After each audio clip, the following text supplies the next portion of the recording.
It's time for bluegrass and Smoky Mountain music. From the stage of BMC Video Productions, Bluegrass City, we are most pleased to present the Morgans from Morgan Springs, Tennessee. The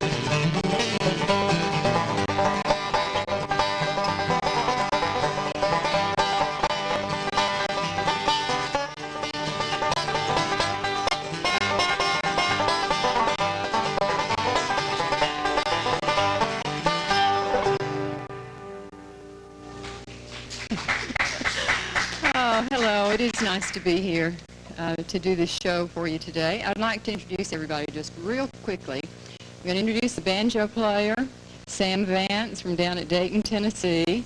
He's here playing banjo with us. Our son, Scott Morgan, on my right, is playing guitar and mandolin, and he'll be singing also. My husband, Tom Morgan, and I'm Mary Morgan, and we're really glad to be here. All right, thank you so much, Mary. We'd like to go back and feature the old-time tunes just practically every time. And with that sort of thought in mind, let's go ahead and do just a little bit of one that was a hit probably back in the 30s called The Maple on the Hill.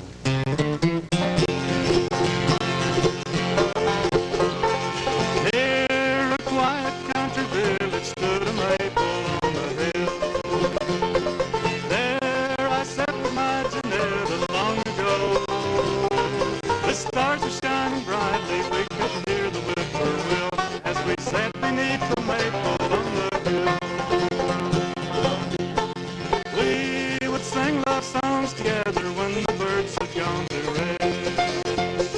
We would listen to the murmur or the rill. I would fold my arms around her, lay my head upon her breast as we sat beneath the maple on the hill.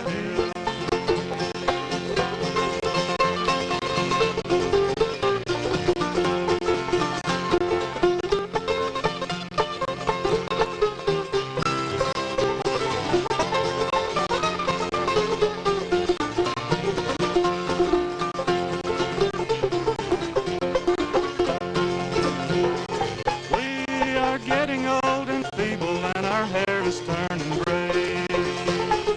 We no longer hear the ripple or the rill.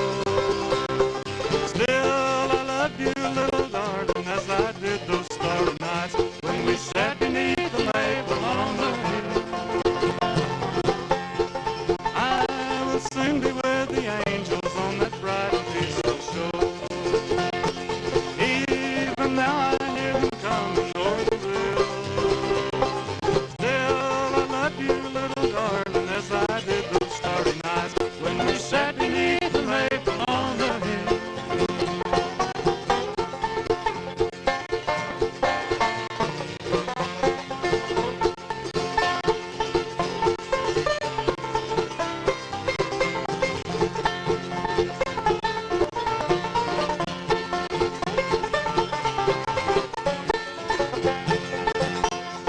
Don't forget me, little darling, when they lay me down to rest. Just this final wish, my darling, that I pray. When you linger there in silence, you are thinking of the past. Let your teardrops kiss the flowers on my grave.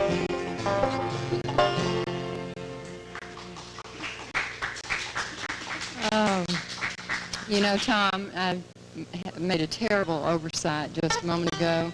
I didn't introduce the bass player. The bass player? Would you introduce the bass player? Well, it's Sam's wife, Cindy, and actually she hasn't been playing very long, but she agreed. I sort of had to put a little pressure on the arm and twist it a little bit.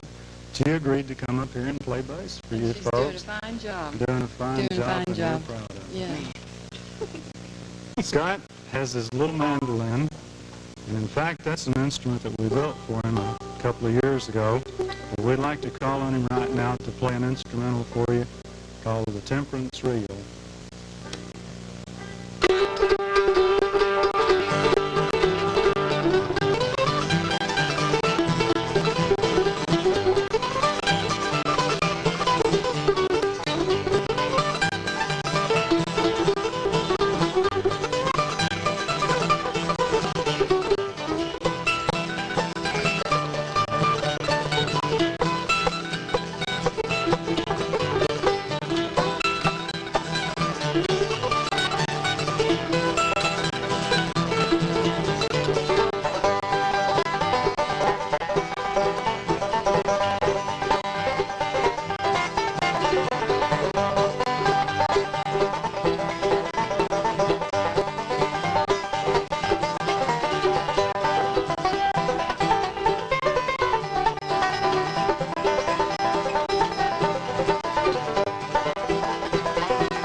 Real nice.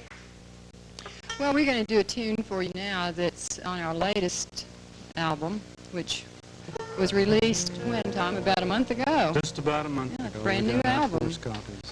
On Folkways there. We're going to do a song for you now called Ages and Ages Ago. You might have also noticed that Scott has a rather unusual guitar, which he's getting all clamped up for you now.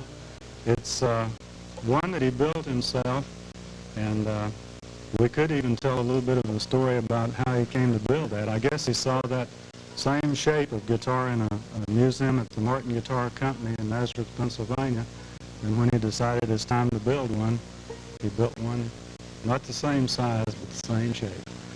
Would you go ahead and introduce this song now? We're going to do a trio now called Ages and Ages Ago.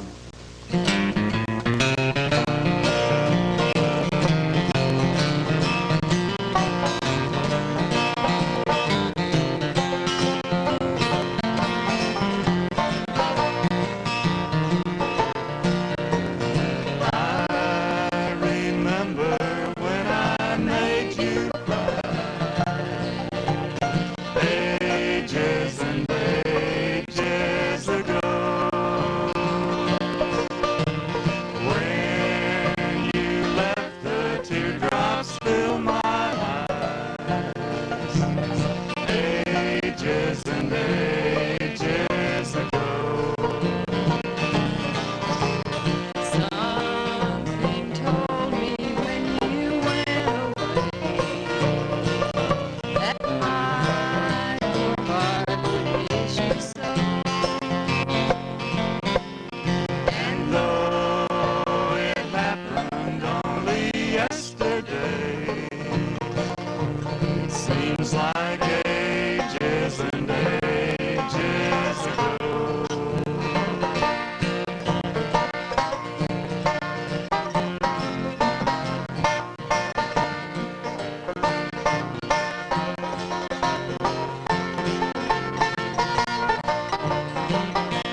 our favorite songs. You know, I think it's about time for Sam to do a banjo tune, don't you? We've got one picked out that actually Sam takes the lead, and they even get a little harmony there between the guitar and the banjo before it's all over. It's a real nice tune called Over the Waterfall. You weren't supposed to tell them all that. We were going to surprise them. Well, my picking is what'll do it. You just kind of hang loose. That'll astonish. Their mouths will be agape. Are you ready? We're waiting on.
Really nice. I love that tune. We like to do a lot of old-time tunes, and the music Tom and I especially like to do tends toward Carter Family, and I'm going to do a song for you now called March Winds. Scott, would you introduce that on your mandolin there, please?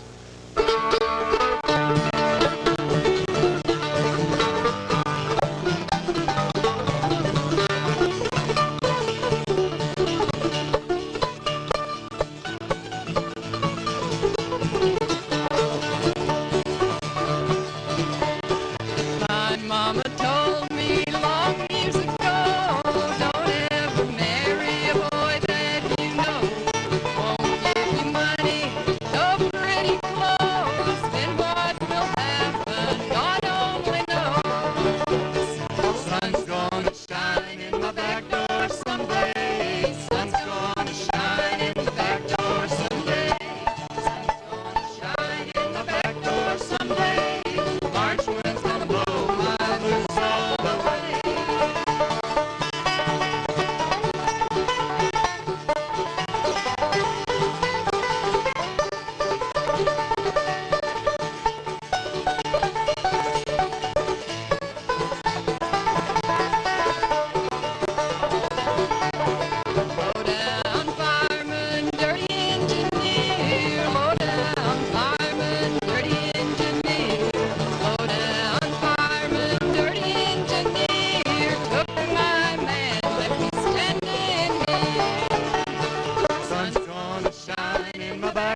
right, a Carter family song, just like Mary mentioned there. We'd like to go ahead and move right along to one now that slows things down a little bit. But this is called Shackles and Chains. On a long, lonesome journey I'm going. Oh, darling, please don't you cry.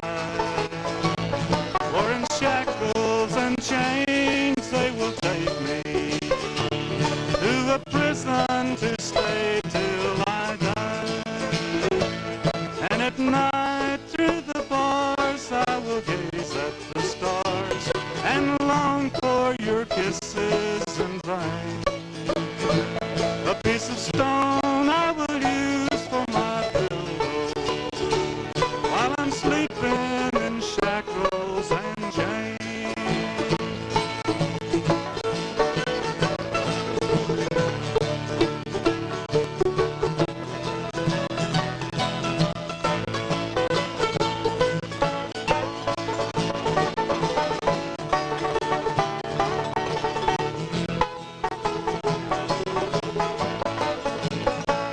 Put your arms through these bars once, my darling. Let me kiss those sweet lips I love best. In heartache, you're my consolation. In sorrow, my haven of rest. And at night, through the bars, I will gaze at the stars and long for your kisses in vain. A piece of stone I will use for my pillow while I'm sleeping in shackles and chains.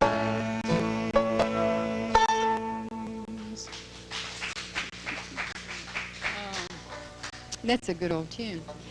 You know, Scott is our eldest son. He's been playing music for a long time, all of his life practically. And he's going to do a tune for you now called the Farewell Blues.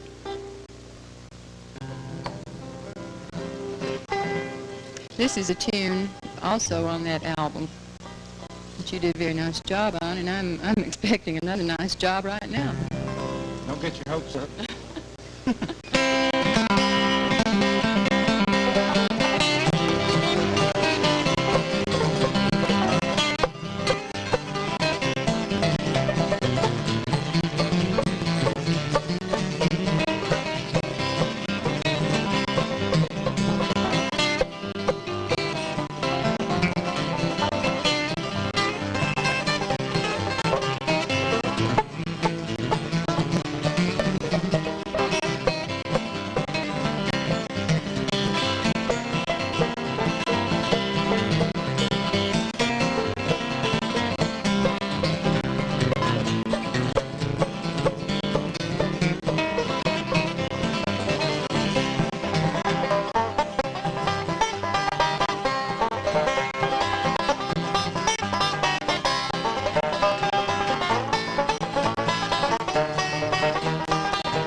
the auto harp that you're playing there, you haven't told him yet that I built that for you about 20 years ago. No, I didn't you? tell him that, Tom, but you sure did.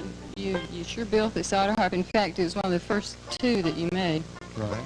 And But I was inspired by Carter family music instrumentally, just like you told about liking their singing. So I built my wife an auto harp, and she's been playing it ever since. And we'd like to call on her right now to do one called The Wildwood Flower. right, and I will do that.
Thank you.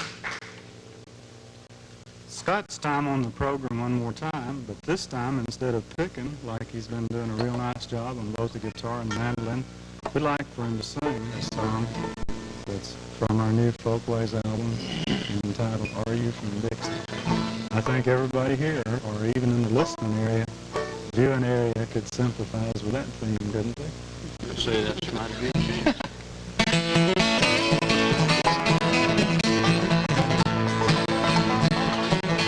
Well, hello there, stranger, it's howdy do. There's something I would like to say to you. Don't be surprised if you recognize I'm no detective, but I just surmise you're from the place that I'm longing to be. Your smiling face, it seems to say to me, you're from my homeland, my sunny homeland. Now tell me, can it be that you're from Dixie? I said from Dixie, where the fields of cotton beckon to me. I'm glad to see you. Tell me how be you and the friends I'm longing to see. Are you from Alabama, Tennessee, or Carolina? Any place below that Mason-Dixon line? Are you from Dixie, old Alabama? On a plantation not far from Birmingham. One thing's for certain, I'm always flirting now with those southbound trains that run to Dixie. I said to Dixie, where the field of cotton beckon to me. I'm glad to see you. Tell me how be you and the friends I'm longing to see. Are you from Alabama, Tennessee, or Carolina? Any place below that Mason-Dixon line? Are you from Dixie? I said from Dixie. Well, I'm from Dixie too.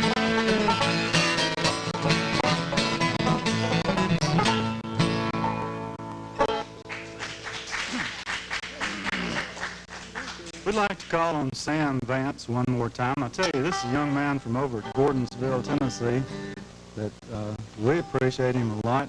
For one thing, he's up there several days out of the week just helping us keep the bluegills cleaned out of our pond, and that's worth a lot right there. We started to try to get adoption papers, but he put the squelch on that. He said no, he didn't want to be adopted by some old folks like us. Since I'm connected to this thing but Kara, you'd have to get 2 of them. Well, I Yeah. do that. Right. All right. Yeah. One buying food and then 4 eating. Ain't much, it don't equal Not that much of a deal. So we'd be fishing all day just to eat. Right. And I don't think there's that many fish in your Oh, pond. let's forget it and pick. So let's just, Okay. let's just Okay. say Could we have one called the Dixie Breakdown?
Yeah, I tell you, it's nice playing this kind of music to have the young folks with us. In fact, I've even given some thought to change the name of the group.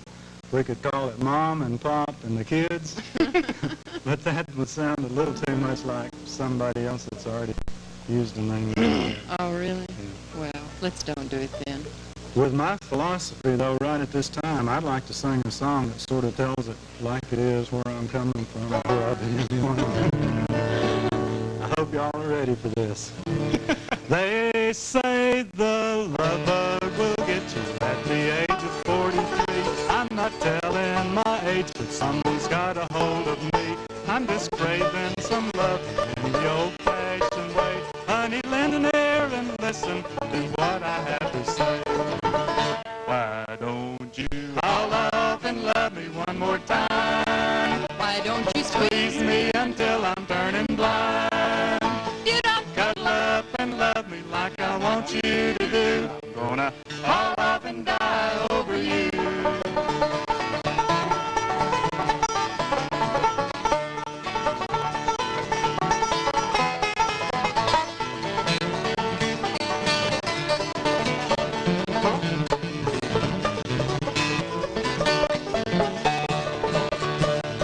Now, darling, come a little closer. Put your little hand in mine. I can feel your arms around me. Honey, please don't change your mind. Or my lovesick heart's a throbbing as I hold you close to mine. Bound to have a little loving waiting for me on the line. Why don't you all up and love me one more time? Why don't you Squeeze me until I'm turning blind. You don't Cuddle up and love me like I want you to do. I'm gonna All off and die over you.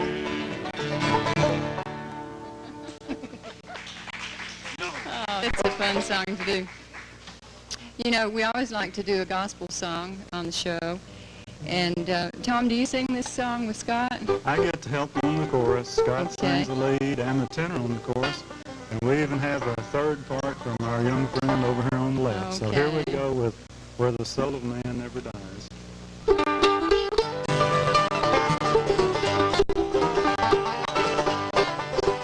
To Canaan's land, I'm on my way where the soul never dies.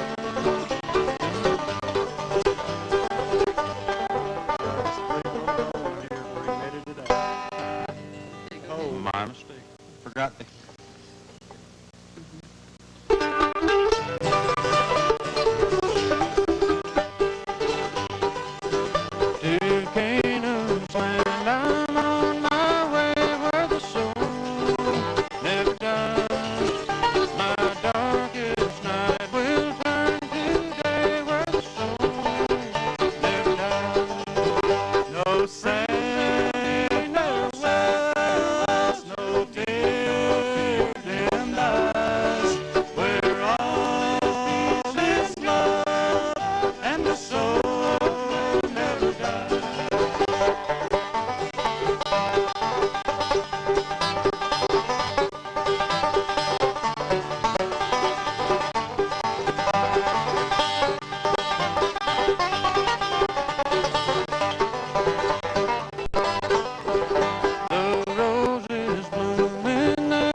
Oh, that was so nice.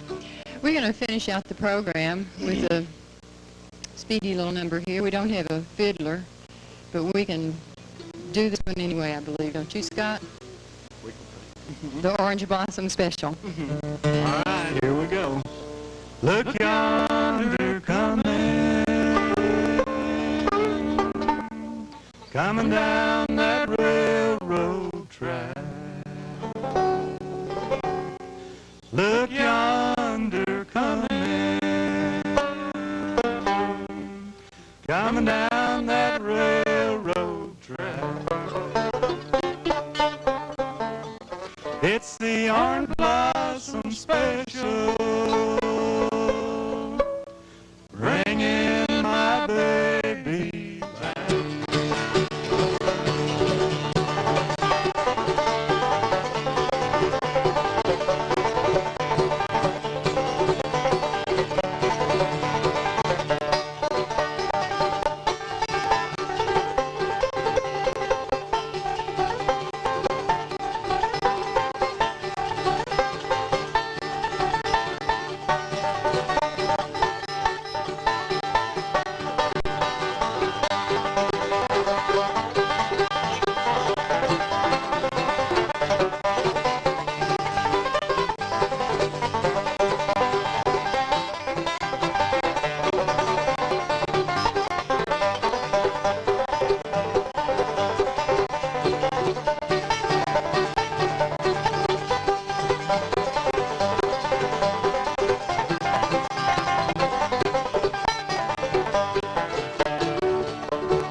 brightly we could hear the whippoorwill when we sat beneath the maple on the hill. We would sing love songs together when the birds had gone to rest. We would listen to their murmur o'er the rill. I would fold my arms around her, lay my head upon her breast as we sat beneath the maple on the hill.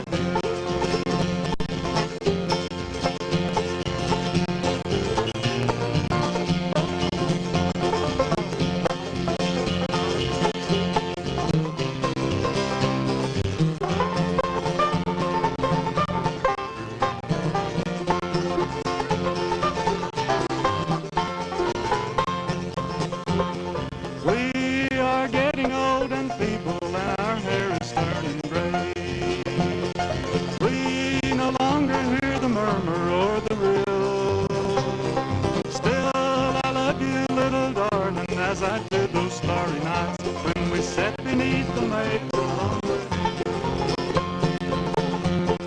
I will soon be with the angels on that bright and peaceful shore. Even now I hear them coming o'er the rill. So goodbye, my little darling, it is time for us to part. I must leave you and the maple on the hill.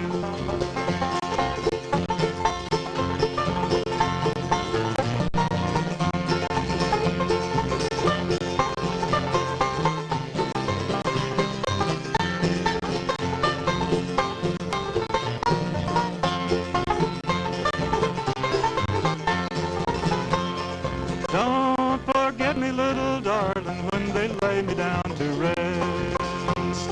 Just keep the final promise that you gave. It is a privilege to have as our guests Tom and Mary Morgan of Morgan Springs, Tennessee, and also Dr. John McGuire over here on my left. He is a dentist who has transferred from Dayton, Tennessee to Knoxville area, so we're going to get acquainted with Dr. John also. First, I realize that we are just a little short on time, and I'm going to just jump right into the middle of everything and get started with Tom and Mary Morgan giving us an idea of what they are doing right now. Then we'll go back in time a little bit and give you a little background history. Tom, what are you doing these days? Well, we're promoting some bluegrass shows for some folks right at this time, and we have a brand new album out, which we've already told you about. Mary and Scott and I are doing quite a few artists and schools programs, so a lot of things are happening to us right now.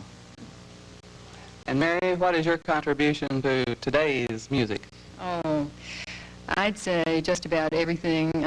Our lives are totally involved in music, as Tom said, with the school programs, some recording that we do. Building instruments is a big part of our lives also. And I would say that two people couldn't be more saturated with music. And more surrounded with music of their own making also, is that true? That's very true, because our two sons are also involved with us. Scott, who did the concert with us, also works in our shop and builds really beautiful guitars. And Rick is our bass player, and unfortunately he couldn't come tonight, but we did have a good bass player with us. You certainly did. Yes, on short notice. She really was good. And Dr. John, tell us briefly how you got involved with bluegrass music and with the Morgans. What happened to you? When I was in school in Columbus, Ohio, my first exposure to bluegrass was at a club that my brother was managing. And they used to get bluegrass players that had come up to entertain the workers that had moved up to work in the Columbus area. And the music just really took me over. I was really impressed with it. I was introduced to the Morgans when I moved to Dayton by a mutual friend. And we've been friends for the last 5 years since we've lived here. And I just completed a banjo with Tom and Mary's help. And it was a project I really took my time with. It was over a year in completion, but the instrument's just beautiful, and now I've got to learn how to play it. Well, I'd say that that's a good start. If you work with the instrument and make it yourself, then you know what goes into it. So the next step, of course, is learning how to make music with it. Right. Yes, we pick a little bit informally. We get together, and we have a lot of other pursuits besides music that Tom and I are into. But music's really the backbone of the relationship that we have. Well, is your family also becoming involved with bluegrass? Yeah, my wife and children, at this stage of the game, they're not playing much. They are very interested in music of all types, really. We really do like traditional bluegrass music, and certainly being in this area, we are exposed to the finest that there is available. Well, this is sort of the hometown of bluegrass music, right? Right. Mary, I want you to tell me a little bit about the auto harp tonight. I understand that at one point, a few years back, Tom built another one for you. He did build the first one. And then it sort of got threadbare and had been used a long time, and he decided, I'm just going to show my wife how much I love her and build her a fantastic auto harp. And what happened? Was it that he could not improve on perfection, or was it sentimental reasons, or what? I understand this is the first harp. It is the first harp. It's like an old friend. You don't discard old friends. And when it did need a lot of repair, we decided to build another one. And I played it for a short time and didn't like it. It didn't feel right in my arms. Now, doesn't it sound silly? But it's true. It is true, and instruments know when you love them, and they can return that love 100-fold, can't they? They certainly can and do. And so we resurrected the original auto harp, and I expect I'll continue to play it for a lot of years to come. I can't think of a better twosome than you and your auto harp. Oh, thank you. And Tom, it is really a pleasure to meet someone who is capable of producing the quality instruments that you do. One thing that comes to mind, though, about Scott, he built a square guitar. Now, was that because he knew that when he played the mandolin, he'd need to stand the guitar up, you know, and a square bottom sort of is conducive to what? I don't think that was the reason. Actually, I took him to the Martin Guitar Company, and we were actually going up there to haul loads of rosewood that the company had agreed to sell me.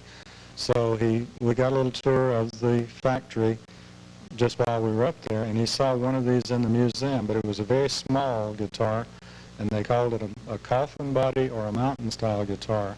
And he was just really taken with it. In fact, we were riding back down the road in a lumber truck, listening to Doc Watson with all this Martin Company rosewood in the truck, and he had just seen this instrument, and he was just floating. He couldn't wait to get home to start one, but then it actually turned out that it took 12 more years before he built it, and he had grown quite a lot himself, so the guitar went from a small guitar to a large guitar to match his own needs at the time. But that's sort of the story of how it came about. One thing puzzles me, though. He gets such a fantastic sound. Of course, we know the beautiful tone it has is from the construction and from the various types of woods and the finish and all of this. But how does he get the sound to keep right on vibrating and not get caught up in the corners and stop? Well, I don't know. I think it goes back partly to the fact that he's been playing since he was 7 years old, and he's just self-taught, hasn't had anyone who really taught him anything, doesn't read music, but I think he just fell in love with the sound of a guitar, and it's sort of just an extension of his personality that comes through because he's played it for so long and loves it so much that it has to come out good. I believe that would be it. Well, I believe so. It must have, right? It's sort of the same story of Mary and her auto harp. The instrument loves him, and it responds to his affection. Mary, there's another question I want to ask of you. In some previous conversation, you were telling us about friends who come here from France. How did you meet? Well, it's funny about this kind of music, really. People all over the world who play it and love it are a brotherhood. And by word of mouth and by the few publications that are dedicated to our kind of music, they read about other people, and they read about the festivals and the roots of the music. And Tom is known the world over and has made instruments for people in many foreign countries, as well as quite a number in this country. And those people heard of him and wrote to us and said they would like to visit, and we've had visitors from Japan and France, England, New Zealand, yes, New Zealand, how could I forget that? And they come and stay with us and play the music with us and enjoy it a lot and learn by their experience. And some of them come year after year, a young couple from France. They love to come and and they go to a few festivals, and they come to our home and visit us, and we love it. We like them a lot as people as well as musicians. And it's amazing. Those people only have access to records and books, and they learn very closely the dialect, and except for a bit of their accent creeping in, they do very well playing our music. And it's quite a tribute, I believe, to us, and not to us personally, but to our music as a whole, that we have a large following in foreign countries.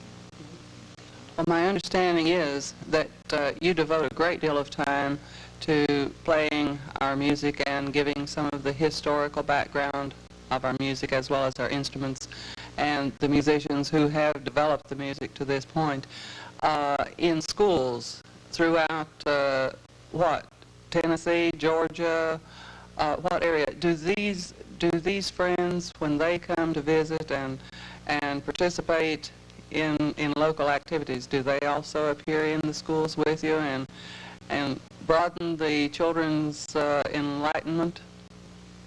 Well, unfortunately, they are usually here during the summer months, and so we've not had an opportunity to take them into the schools with us, but we'd love to. I do think it would be grand for the children to be exposed to them, and for them to feel what we feel coming back to us from a large group of children. We would certainly do it if they could come at a time when school was in session. We would love to do that. Yes. I'd like to add something to that. The couple from New Zealand did indeed go to one school program when Mary was working and couldn't go.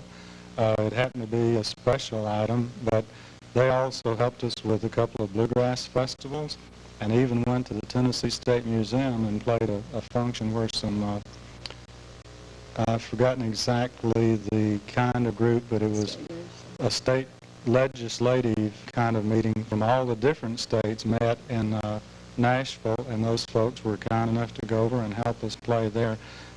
One thing that really appeals to me is I heard this music when I was 6 years old, and I heard something special about it. They heard it from 10,000 miles away, or whatever distance it is, to New Zealand and France and Japan. Then Dr. McGuire heard it up in Ohio, and just sort of by happenstance ended up here where the roots came from. But hopefully we're passing on some of this tradition to those folks, to Dr. McGuire's children, to children in the schools, and the music will be here long after we're gone. And that brings me around to Dr. McGuire and my next bit of information that I'm going to try to dig around for. How did you find a difference between the bluegrass in this area and what you had in the Ohio area? Probably you saw less gospel tunes. Of course, the settings that the music is being played in normally was clubs, that type of thing. And I think when you go to a bluegrass festival, a show, some of the people will expect to hear, which I think is certainly a valid part of the tradition. The gospel is, no question about that. That is one of the basic forms of the music. And we saw a little bit less of that. More entertainment type tunes, faster tunes, same type of thing that people are trying to get you up and get you excited and let you relax a little bit after work, I think is basically what the type of music we were hearing then. Well, would you say that includes the progressive style more than our traditional style that we have here? Well, we're talking about a time frame here of 10 years ago when I first started hearing that, and there probably wasn't as much progressive bluegrass available then as there is now. I'm sure that it's being played up there whenever I get into my home area. I'll try and see whatever is happening. It's amazing we're seeing some local people up there that are picking it up now, and it's becoming a part of their heritage, I suppose. And yeah, they're playing a little bit more progressive stuff. And I like that. I don't know, it doesn't appeal to everybody. I like the traditional also. I think there's there's good and bad in all the forms of the music, and you just have to pick and choose and listen to what you like and play what you like. Well, was your introduction, well, let me ask this way. What group do you think has influenced your desire to learn more and hear more bluegrass? That's interesting. I'm kind of putting you on the spot here, aren't I, Dr. John? Tom and I have talked. We've talked several times. I can't even remember the names of some of the groups that used to come up. There certainly were no big names that played in the clubs in my original exposure. Now, Well, could I perhaps interject this thought then? It really was the music itself that you fell in love with, and as long as it was played and sung well and performed by people who really love it, you enjoyed it. Is that sort of the... I would say so. What amazes me, I think, are the numbers of good musicians in bluegrass. Whether they are a name that anybody else would recognize outside of their own locality, they're fantastic musicians. And the music, like you've had on your show, it gives those people a chance to get some exposure. They may be well recognized in their own area, but you know, they never get a chance. Bluegrass is a local music, and you know, like I say, it is very difficult to put a name with the original groups that I heard. That didn't make an impression on me. It was the music itself. Well, of course, one of the purposes of our studio facilities and these programs is to bring a lot of really fine musicians out of their homes and onto stage and before television viewing audiences and get them to be recognized, because since we have been here, we have really fallen in love with the music, and we are getting acquainted with the heritage somewhat, and we're going to have Tom over here give us some of the earlier things that happened with bluegrass that made it what it is today. All right, I think one thing that's really significant is so many of the people had to leave the mountains and valleys of this area during hard times to go north to find work. When they got there, they were really told, well, put all that hillbilly stuff behind you and forget about that. And in fact, they were encouraged to be ashamed of their mountain and rural music roots. In other words, come on, fellas, let's get sophisticated, huh? Sort of, but the thing sort of backfired, because when they went, they took enough of their songs and they took enough of the love for the music that it caught hold, and even though Dr. McGuire had to hear it in a little club and then come down here and find out where it came from, it still had enough merit and strength to live on its own and continue because of the values that it actually has. One thing that has amazed me about the people, as you were talking about, going into the north in order to find work and to maintain the family, quite often those people discovered they were able to write bluegrass music about home. Very true. And another thing that I've noticed that's happened, once the young people sort of reversed the trend and said go back to nature, then our music became even more important, because like our son Scott is sort of in that age bracket. He recognizes values in chopping your own firewood and raising your own vegetables and so forth. It's a back to nature movement, but the music just sort of fit and went hand in glove with that approach, I think. Well, it's a homespun kind of feeling. It's a comfortable feeling. It's a loving feeling. And it does just bring the families together. And the thing that I love most, I think, about bluegrass, it paints such beautiful pictures, even oftentimes heartbreaking and sad pictures, but they have a beauty and a depth that is just unsurpassed by any other kind of music. It's true. This music is true life blues in every sense of the word. From birth to death, crimes of passion, love, hate. It's there, and everyone tells a story. And it's, I think, in most any song, there's something that will touch most everyone. And of course, that is what makes any music valid, if it touches the soul. Plus, one other thing, it also came about because the family was sitting there, picture this, 50 years ago or 40 years ago. No radio, no television, no electricity. If you didn't make some entertainment for yourself, you didn't have any. So that was largely where it came from, and its reason for being is it was do-it-yourself music. Dr. John, you agree with that, don't you? Oh, certainly, yeah. I think the point that Tom was making before about getting back into the type of situation where you're providing your basic needs, entertainment is certainly one of them, along with food and shelter and that other type of thing. And it all fits in together. That's a good feeling. When I play music, it's unprofessionally. It's to entertain myself, my family, my friends, that type of thing. And that's good enough for me, you know. Well, when you have families like the Morgans to listen to, then what more can you ask? That's true. Yeah, I just like to be around and hear what they've got to do. And I've met some of their friends from all over the world, and we've had a good relationship. It's been a lot of fun. And even though I'm moving a little bit further away from them, we'll certainly keep in touch. Well, that will be one way that we might be able to bribe them to come up this direction more often, you see.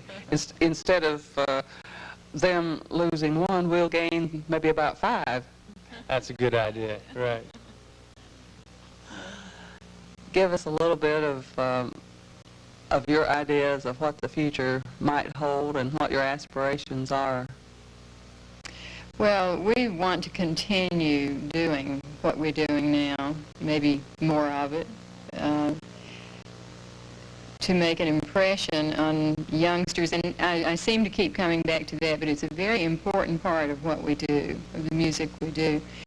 And when we go into a school where there may be only 100 children one day and 900 in the school we go to the next day, there are bound to be a few kids in those groups who see something and feel something in our music, and it will help them to begin a program of their own to either learn it or promote it, spread the word about the music. And I think it's very important that it not be lost.